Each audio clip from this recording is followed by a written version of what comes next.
अब हम स्टडी करने जा रहे हैं मार्केटिंग कॉन्सेप्ट। इस कॉन्सेप्ट को फॉलो करने वाली कंपनीज का मानना यह है कि हमारी सक्सेस डिपेंड करती है कस्टमर की सेटिस्फेक्शन के ऊपर, कि अगर कस्टमर सेटिस्फाई है तो हम मानेंगे कि हम सक्सेसफुल हैं। तो कंपनीज क्या करती हैं, कस्टमर को सेटिस्फाई करने के ऊपर बहुत ज्यादा ध्यान देती हैं, क्योंकि अगर कस्टमर सेटिस्फाई है, वो प्रोडक्ट बार बार खरीदेगा, कंपनी की सेल इंक्रीज होगी, सेल इंक्रीज होगी, प्रॉफिट इंक्रीज होगा, प्रॉफिट होता रहेगा तो कंपनी लंबे समय तक चलती रहती है, कंपनीज की अल्टीमेटली ग्रोथ होती रहती हैं। तो इस प्रकार की कंपनी जो भी प्रोडक्शन करती हैं, जो भी प्रोडक्ट बनाती हैं, वो कस्टमर को ध्यान में रख के बनाती हैं।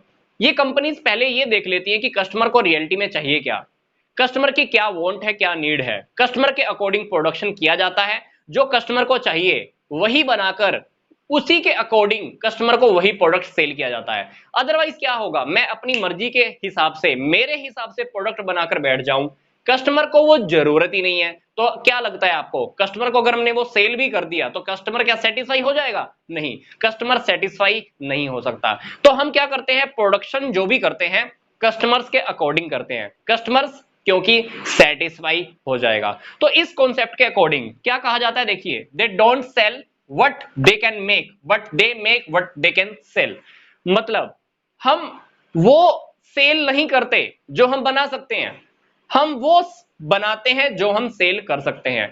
इस लाइन के अंदर जो सीक्रेट है, जो रहस्य छिपा हुआ है, मैंने आपको पहले ही बता दिया है। क्या कंपनीज कहती है कि हम वो प्रोडक्ट बनाती हैं जो हम रियलिटी में कस्टमर्स को सेल कर सकती हैं। ऐसा नहीं है कि हम अपनी मर्जी के अकॉर्डिंग कुछ भी बनाकर बैठ जाएं और उसको कस्टमर को सेल कर दें, क्योंकि कंपनीज क्या करती हैं, प्रोडक्शन करने से पहले ये बातें देख लेती हैं कि कस्टमर्स को रियलिटी में चाहिए क्या, क्या क्वालिटी चाहिए, क्या प्राइस चाहिए।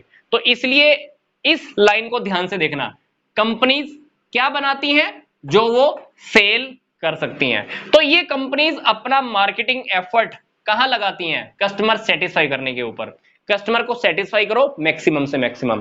तो ये एक मॉडर्न अप्रोच है। इस अप्रोच के अकॉर्डिंग कंपनी लंबे समय तक चल सकती है, प्रॉफिट कमा सकती है।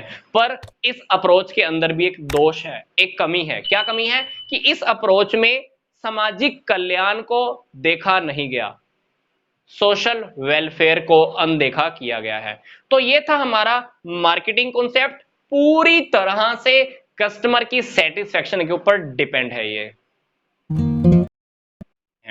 तो इस कॉन्सेप्ट को फॉलो करने वाली कंपनीज का क्या मानना है, पहले हम देख लेते हैं। ये कंपनीज कहती हैं कि कस्टमर सेटिस्फेक्शन के साथ साथ हमको सोशल वेलफेयर की ओर भी ध्यान देना चाहिए।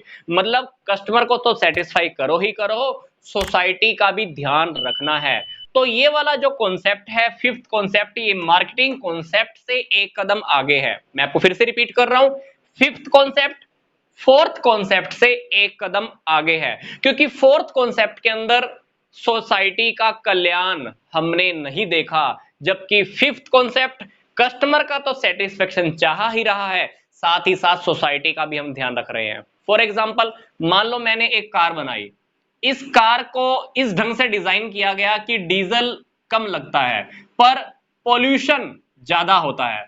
तो क्या हो रहा है, आप कस्टमर को तो सेटिस्फाई कर रहे हो क्योंकि डीजल कम ले रही है गाड़ी, पर कस्टमर सेटिस्फाई तो हो जाएगा, पर कहीं ना कहीं क्या हो रहा है, समाज का कल्याण नहीं हो रहा, क्योंकि पॉल्यूशन आप बहुत ज्यादा कर रहे हो। तो इस कॉन्सेप्ट के अकॉर्डिंग हमको दोनों बातों की ओर ध्यान देना है, कस्टमर को भी सेटिस्फाई करना है, समाज का भी कल्याण करना है। तो इसलिए मैं आपको कह रहा था कि ये वाला कॉन्सेप्ट पीछे वाले मार्केटिंग कॉन्सेप्ट से एक कदम और आगे है। तो इस कॉन्सेप्ट के अकॉर्डिंग हमने दो फैक्टर्स की ओर ध्यान रखना होता है, high level of human being, इंसान का उच्च स्तरीय मानव जीवन, प्लस पोल्यूशन फ्री इन्वायरमेंट, प्रदूषण रहित वातावरण।